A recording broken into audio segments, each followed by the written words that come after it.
Week 6 is coming just around the corner, and it's time to get you set by going through a snake draft live on FanDuel for the Week 6 NFL DFS main slate. Welcome on in to our snake draft live Q&A right here on the FanDuel Facebook, YouTube, Twitch, and Periscope pages. My name is Jim Stonis. I am a senior writer and analyst for numberFire.com, joined here as always by JJ Zachariason and Brandon Gadula. JJ is the editor-in-chief. That's the second I've done that. JJ is the editor-in-chief of numberFire and FanDuel. JJ, don't fire me. How you doing today? I mean, can a guy just catch a break? Can I just one break? I need to catch one break in these stupid snake drafts. They're not stupid. They're a lot of fun. But I've been stupid drafting. Sure. Good save, company guy. Yeah, absolutely. Guys, I'm just tilting. That's it. Get the tilt out. It's fine. Get it out now before we get into the snake draft. It's fine. Let it all air. Go ahead. Look, last week I thought I finally got a W. And then Brandon had the Mahomes Kelsey stack that I think he ended up beating me by 5 points last week. I just feel like every week there's something. I've either gotten second in a pretty close call or Saquon Barkley's gotten hurt. So it's just not been fun. I got a 70-yard rush from Miles Sanders and still could not win because the rest of my team was pretty trashy. Brandon, how are you doing coming off your second consecutive win in these snake drafts?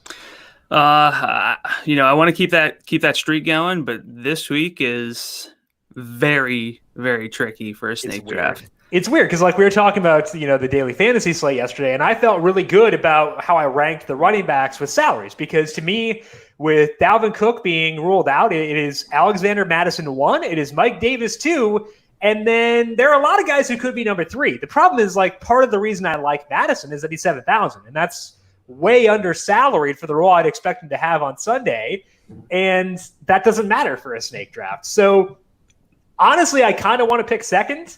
I want to let someone else dictate things for me, maybe third. I don't know. Maybe I'll let you guys to pepper the board for me because I don't want to decide who is the 101. Brandon, if I had to, ask you your strategy right now, who's the 101? I mean, I don't like Derrick Henry at the salary of 9,000, but I think for a snake draft, he's probably just the 101, and I don't like that. JJ, what about you? Where are we looking here? I'm going to say Henry as well, and I hope that you end up getting the 101. Because looking at your face, it feels like you're not taking Derrick Henry. Jim has some 101. Jim has some strong takes about where guys should be ranked. And I have some trauma with Derrick Henry.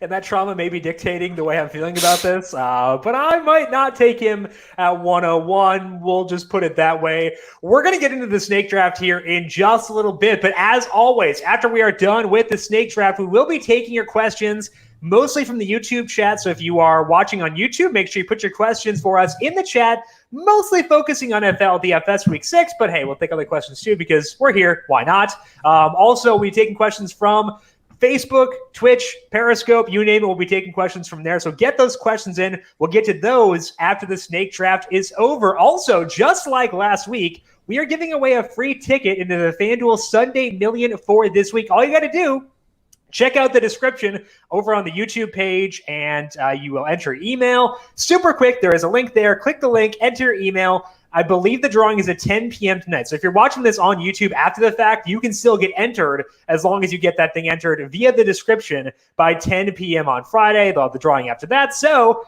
free ticket into the Sunday Million could be worth $1 million.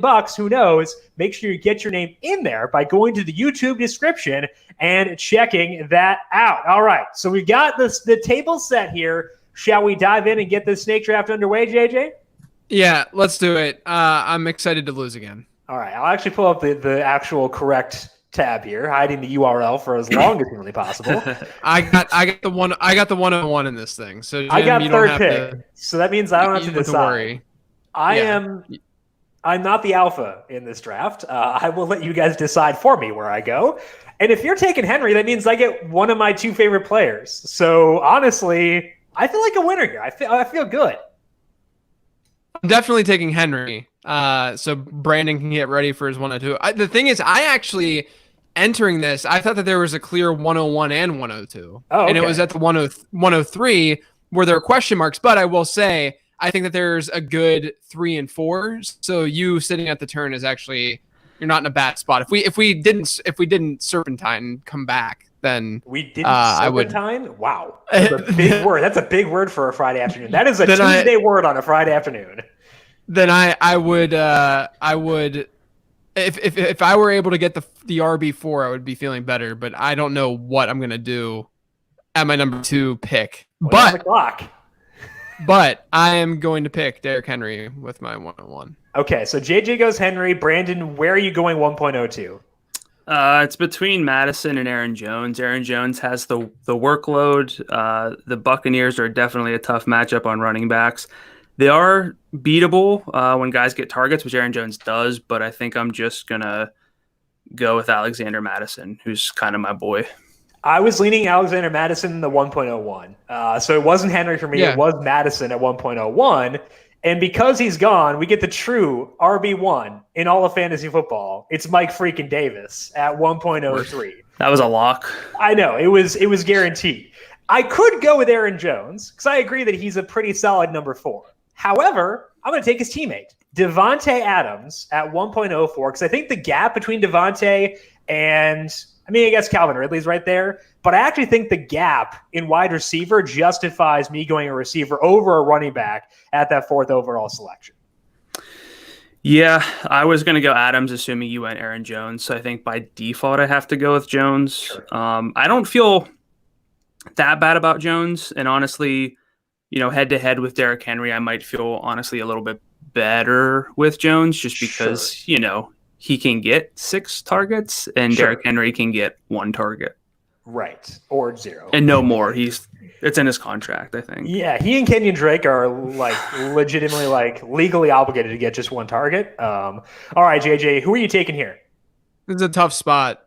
I think I'm going Kareem Hunt. Yep. In a tough matchup against Pittsburgh, but you have to figure. Well, I'll talk about it in a second. I hate being at the turn and having to talk while figuring out who to pick. Keep talking. I might honestly, I might go with another running back here. Actually, okay. I might go with a Jonathan Taylor breakout game here against Cincinnati. Okay, Jonathan. So Taylor I got the floor. This is not really like a game stack week per se. Like it's the snake draft, I should say. I think that there are games to stack. But I didn't get Madison, so it was tough to go with like a Vikings Falcons game stack like that. So I'm just kind of rolling with 3 running backs that I like a lot this week. Can we kick Brandon out of this? I know Brandon's looking good right now. Who invited him? Well, how did he get Ridley? This is stupid. I wish I had the 102. I'm gonna go. You could have taken Ridley. I know. That's why I said I didn't hate taking a running back because I wanted Calvin Ridley. So.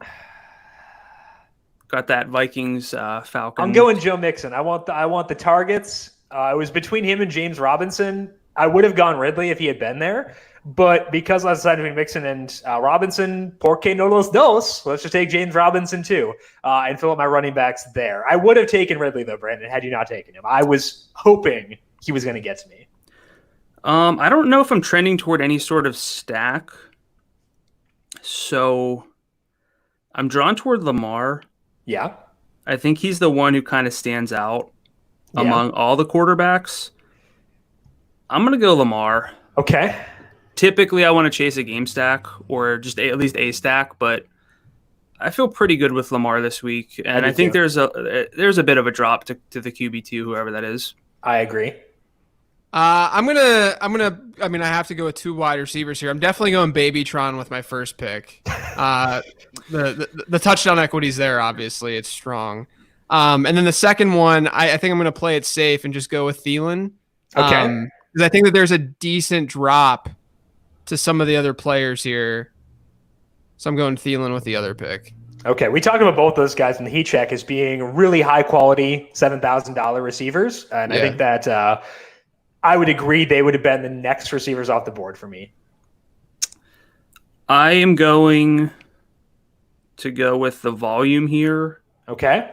And go with Allen Robinson. Okay, I like that, which means that I have a quarterback, which means I'm just going to go Aaron Rodgers. I need that stack with Devontae. I think Aaron Rodgers is the quarterback 2 anyway, not considering stacks. But if you're going to give me the stack, I will certainly take it.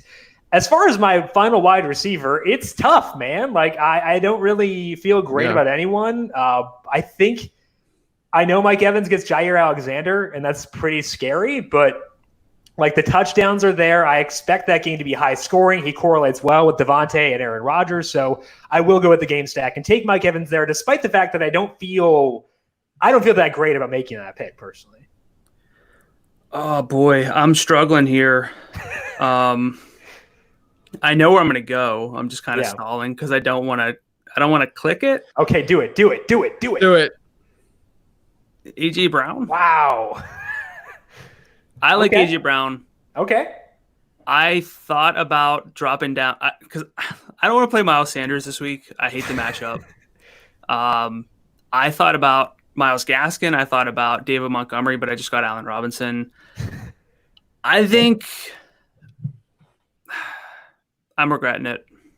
JJ, did you draft a quarterback? Yeah, I just took Stafford. I got the Babytron Stafford stack. It didn't show up on my side, so I didn't get to. It's not pulling that, but I'm gonna pull it back up here and refresh the thing because it was showing your projection with no quarterback, which would seem a little bit awkward. So we'll refresh this here and see how it turns out. But that does wrap up our snake draft here, and Stafford pops up there. So let's start with you, JJ. You got the Stafford Galladay stack for that game.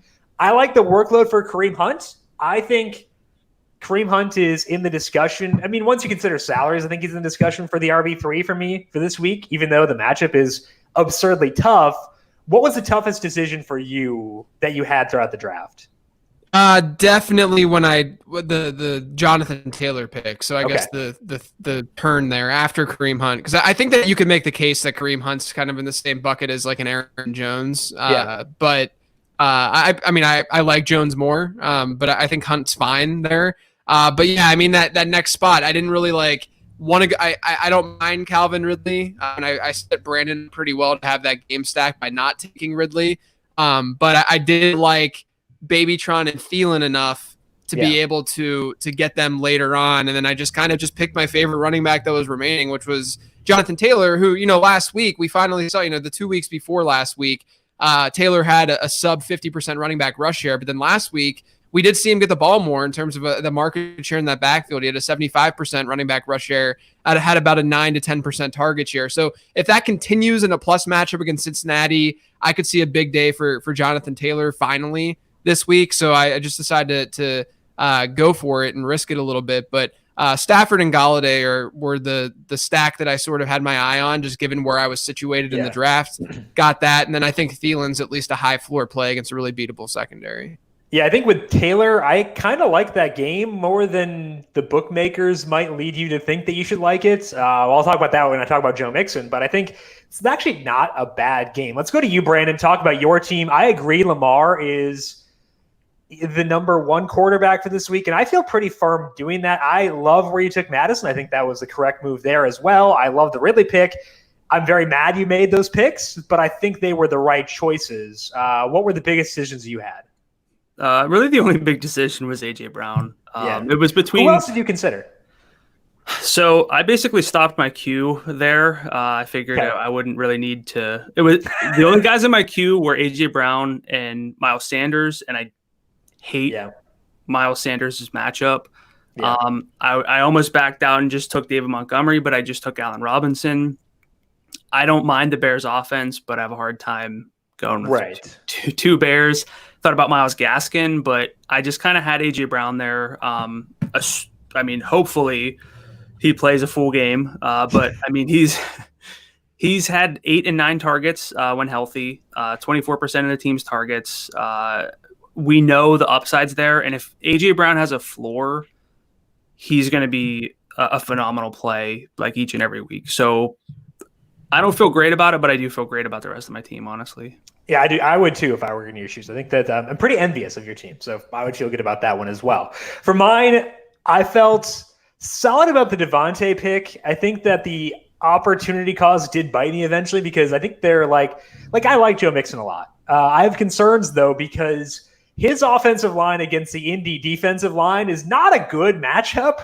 It's a pretty daunting one. The reason I did decide to go with Mixon despite that though is the volume has been tremendous. In the past 3 games, he actually leads the entire league in carries plus 2x targets per game. I double targets because every target is worth twice as much as a carry on a half PPR site like FanDuel. So if you double his targets, he leads the league in that number the past 3 weeks. Number 2 is Mike Davis. So basically, I got a lot of carries and a lot of targets, which I do like. Not as many for James Robinson, but I think that that game is interesting for sure. It's got a very high total. The Lions' defense is nothing to be afraid of. The reason that I wound up going Mixon over Robinson, I technically got both, but was because I'm a little bit concerned with DJ Chark likely missing that game, that the Jaguars' offense may not be fully functional. We saw the first time that they were without Chark where things didn't really go that well. That's a slight concern. So I think that's, Robinson, I could have gone either way on. Maybe I should have gone a wide receiver, like maybe a Will Fuller type guy there. But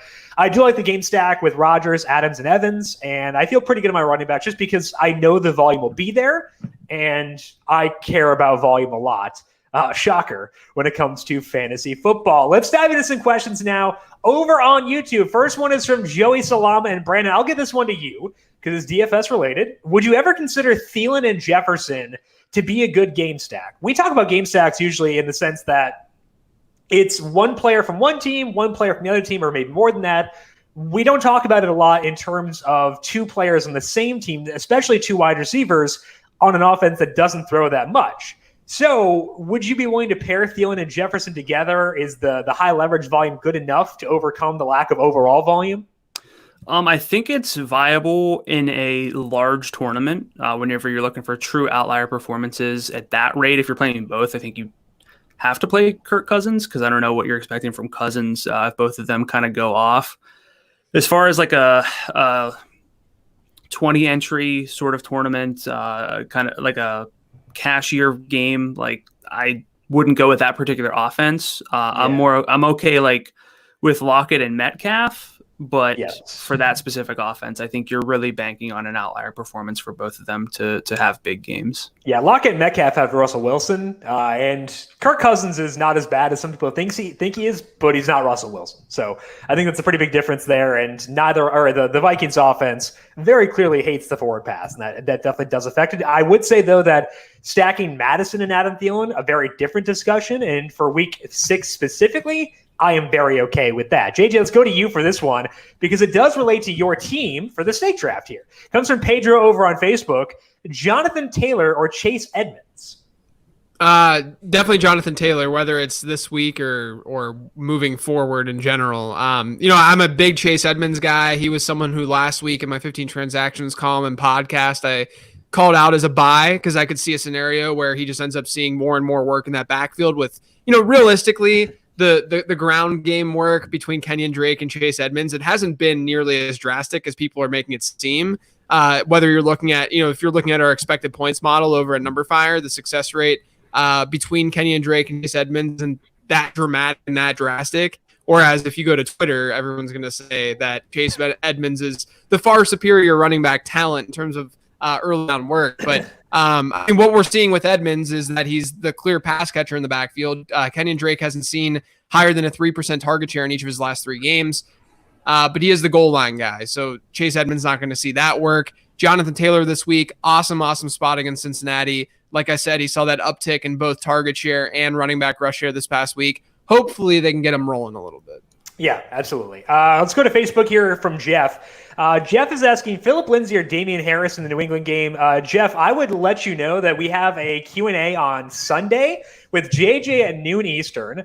I think the reason I'm mentioning that here is because we don't know Melvin Gordon's status yet, and that will dictate that start-sit question. So, Jeff, I'd recommend coming back on Sunday at noon Eastern and asking JJ then about this one because Melvin Gordon's status would likely dictate which way we go for that one. So, Jeff, noon Eastern right here on the FanDuel Facebook, YouTube, Twitch, Facebook, and I said you Facebook twice, and Periscope pages to get those start-sit questions answered, especially for that one because it does matter based on the way injuries break, and Melvin did go home today with an illness. The Aircoots, half PPR, this is for JJ. Should I trade Calvin Ridley and Kenyon Drake, speaking of Kenyon Drake, for Kareem Hunt and Robert Woods? So Calvin Ridley and Kenyon Drake or Kareem Hunt and Robert Woods, which side do you prefer? I don't think I have a really strong preference. I mean, if you need to win now, maybe I would lean the Kareem Hunt side with Nick Chubb sideline. But, if you're thinking a little bit more long-term, I mean, Maybe I think that the Kareem Hunt and Robert Woods side is safer. Let's say that. So, if you're a 3-2, 4-1, 5-0 team, go with that side. But if you need a little bit more variance, I'd maybe go with the other side and hope that the Cardinals start to use Kenyon Drake a little bit more as a receiver. All right, let's go to Brandon for this one from Itachi. Should I start Chase Edmonds, Damian Harris, or Jonnu Smith in full PPR? I know Jonnu gets some carries, but he's not a running back, so this is clearly for a flex spot. Would you go Damian Harris there? Which way do you lean between those three? I like Jonnu as a DFS play. It's hard for like a PPR flex. I mean, Harris? Yeah, I think that's where I'm not to the point where I can play Chase Edmonds over those guys just yet. And like Harris had a really good role back in the first game, or the first game where he was back. We know Sonny Michel's still on IR. Probably a game the Patriots should be able to dictate the script. So I think that I go Damian there as well. JJ, what do we do with DJ Moore? This is from Matt. What's his trade value right now with Robbie Anderson seemingly emerging as the wide receiver 1 in Carolina? Yeah, I mean, look, Robbie Anderson is the wide receiver 1 right now in Carolina. I don't think that we should argue that. But I will say the way that people sort of view DJ Moore, it's almost like he can't be good as long as Robbie Anderson is good. Right. So from a market value, I think people are going to be lower on Moore than they probably should be. He still has a decent target share this year. He's seeing more down the field targets, which is not what we saw last season from him as much. But I mean, I expect, and he's talented. That's also very important. Yeah. So I would say that I'm probably higher than the market. So if you have DJ Moore, I probably would just hold him. I'm not actively trying to buy more though. Right? Sure. I think that makes sense. Brandon, this one's for you because it does relate to this week's DFS slate. Kenny is asking, pick one quarterback, Ryan Fitzpatrick or Ryan Tannehill. The battle of Dolphins and former Dolphins, two guys in games that are pretty interesting and teams that we do like this week. If you're picking one, you going Fitz or Tanny? I think Tannehill. It's close. Fitzpatrick has been very consistent from a fantasy output, but Tannehill's been super efficient. I like that game a lot, so I would lean Tannehill. Okay, let's go to Raymond. I'll take this one because there are a lot of names here, and I don't want to force you guys to try to listen. So this is from Raymond. I have the option to stream one of Zach Moss, Mark Ingram, Frank Gore, or J.D. McKissick. Otherwise, I can trade Ertz for AP. What would you guys recommend? For that one, I'd probably just go Mark Ingram and hope for the touchdowns in the Baltimore offense. Zach Moss, he practiced in full this week, but I don't know, man. It's been weird the way that they've been holding him out despite the fact that he's been practicing. So I'd go Mark Ingram there and hope for the tutty. I want no part of any Jets. I want no part of any Washington player. I'll just go Ingram for the offense there. Jack Salama. This one is for JJ. I just traded away Cam Akers to free up space for Chase Claypool. Is that a bad move? Would you trade Cam Akers or to make space for Chase Claypool? I mean, it depends on your needs. I do think that the Rams backfield is going to start to sway more into Cam Akers' favor over the next couple of weeks to see what they got. I mean, Sean McVay had a quote after Sunday's game saying that he wants to get, flat out just saying, I want to get Cam Akers more involved. So I'm not at the point where I would be selling Akers because I want to see what he's got. There's always the chance that he could take over that backfield, even though Darrell Henderson's been very, very good. So I think that we're looking at a split moving forward. And look, I gave my thoughts on Chase Claypool in great detail on the waiver wire show on Tuesday. My general take is it's great. He's great this week, especially because Deontay Johnson's not going to play. But moving forward, I'd probably expect maybe in the 15 to 20% target share range per game for Chase Claypool, as long as Deontay Johnson's healthy. Deontay more in that 20, 22% range. And then Juju just kind of maintaining where he's been at in that 17% range. We can expect Chase Claypool to do what he did last week every single week, but he's certainly a very high upside, high variance asset. So if you needed a wide receiver, I can understand it to a degree, but I would have tried to hold on to both. I should have taken Chase Claypool over Devontae Adams. What a fish I am. Let's see here. Sam, this is for Brandon because it involves one of your guys. Rest of season, Deontay Johnson or T. Higgins. His team is 5-0, which means he may not need to win this week, which could influence the valuation of Deontay there. Would you take Deontay over T. Higgins with that in mind? I'm probably higher on T. Higgins than a lot of people, and probably lower on Deontay than a lot of people. So keep that in mind. But I love T. Higgins. He has a lot of downfield work, multiple downfield targets in each of his 4 games that he's played a lot. He's getting a lot of targets. AJ Green's dust. I think the arrow's way up on T. Higgins. So maybe you guys need to give me a reality check, but I would be okay with the upside with T. Higgins because I think the arrows are pointing in opposite directions for those two guys. But that's just because I'm always lower on Deontay, I think, than consensus. JD, you've got a good read on the Steelers. Would you favor Deontay or T. Higgins there? I mean, I could see the argument for Higgins for sure, but I would probably lean Deontay, but I don't think that it's like, I don't say that with conviction. I think that Brandon made the point that right now, obviously, Higgins is the one who's seeing the work because Deontay can't stay on the field. And then who knows what this Claypool emergence does? I've talked about what I think is going to happen. I think James Washington is going to be the odd man out in a way. But at the same time, who knows if this really, really impacts Deontay Johnson's target share. But I will say, just think back to weeks 1 and 2.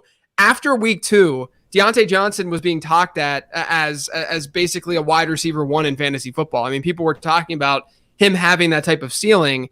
I don't know if Higgins gets to that point this year. I don't think that Deontay does anymore either. But I just want to, there's a lot of recency bias, I feel like, with Deontay Johnson right now. And it's warranted to a degree because these injuries are a little bit scary and you don't know, if this is a real thing, if he's this injury prone type wide receiver. But yeah, I think that either guy is fine. I think in a situation like this, I would do my best to just keep both of them. Sure. Right. Yeah, I think that's never a bad thing. Let's go to Brandon here from Christian. And I want to ask you this, Brandon, because you wrote a full piece on Le'Veon Bell going to the Chiefs. He is asking if we should try to get in on Clyde Edwards-Helaire now, and is DJ Moore too much to send in order to acquire Clyde Edwards-Helaire with Le'Veon Bell being in town? So I think my thoughts on Edwards-Helaire is that the arrow's kind of obviously way down on him, but the biggest issue is that he didn't get pass game work, and he's been terrible in short yardage situations. So he might be losing the highest leverage touches. So I don't really have much interest in acquiring Edwards-Helaire. I think maybe I'm a little low on that, but I'm okay just not chasing Edwards-Helaire. Yeah. JJ, any quick thoughts for you on CEH? Total agreement. I just worry about the target share with Le'Veon there because we know Le'Veon can play as a receiver, and then I worry about the touchdown equity. Even if it's a small sample, the coaches might just decide, and they should probably decide to use Le'Veon Bell close to the end zone. Yeah, absolutely. Question from the Aircoos. I'll take this one. Do you think the Panthers and Chicago Bears game is going to be low scoring? It'll be higher scoring than the total, which is 43.5 at FanDuel Sportsbook. Bet the over, Aircoos, and just cross your fingers after that. Jack. Are you trading Juju for Mike Davis straight up? I would trade literally my soul for Mike Davis straight up. So sure, Jack, let's go yes with that one. JJ, this is for you, Bethany Peters. This isn't really a snake draft question, but it is for JJ. Would you rather roster Zach Ertz in a depleted receiver core or Robert Tonyan with Devontae coming back? How far has Zach Ertz gone? Look. Zach Ertz or Big Shot Bob Tonyan? Who you got? Look, I've faded Zach Ertz for the last 5 years, and I was finally right this year. But yeah, I'd probably still go with Ertz. I think that he has a better projectable target share.